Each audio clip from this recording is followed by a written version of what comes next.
One morning, a man found himself walking along a deserted street in a small town. He had no idea what he was doing there, how he got there in the first place, or where he had been before. He didn't even know what time it was. He saw a woman walking towards him and stopped her. "I'm afraid I forgot my watch," he said with a polite smile. "Can you please tell me the time?" When the woman saw him, she screamed and ran away. The man was shocked. A few minutes later, he noticed that other people were afraid of him too. Whenever they saw him coming, they would flatten themselves against a building, recoil in horror, or run away across the street in order to avoid him. "There must be something wrong with me," thought the man. "I better go home as soon as possible." He hailed a taxi, or at least he tried. When the taxi driver laid eyes on him, he floored the accelerator and sped away. "This is crazy," the man thought. He couldn't figure out what was going on, and he had no idea what was wrong. All he knew was that he was scared and confused. "Maybe I can get my wife to come and pick me up," he thought. He found a telephone and called home, expecting to hear his wife's sweet voice.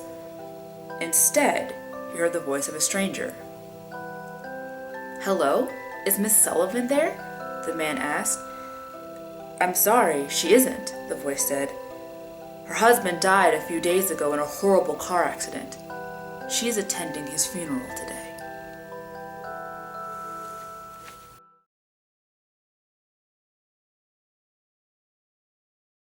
The Attic. A man named Rupert lived with his dog in a house deep in the woods. Rupert was a hunter and a trapper. The dog was a big German shepherd named Sam. Rupert had raised Sam from a pup. Almost every morning, Rupert went hunting, and Sam stayed behind and guarded the house. One morning, as Rupert was checking his traps, he got a feeling that something was wrong at home. He hurried back as fast as he could, but when he got there, he found that Sam was missing. He searched the house and the woods nearby, but Sam was nowhere to be seen. He called and he called, but the dog did not answer. For days Rupert looked for Sam, but he could not find no trace of him. Finally, he gave up and went back to his work. But one morning, he heard something moving in the attic. He picked up his gun and he thought, "I better be quiet about this." So he took off his boots, and in his bare feet, he began to climb the attic stairs.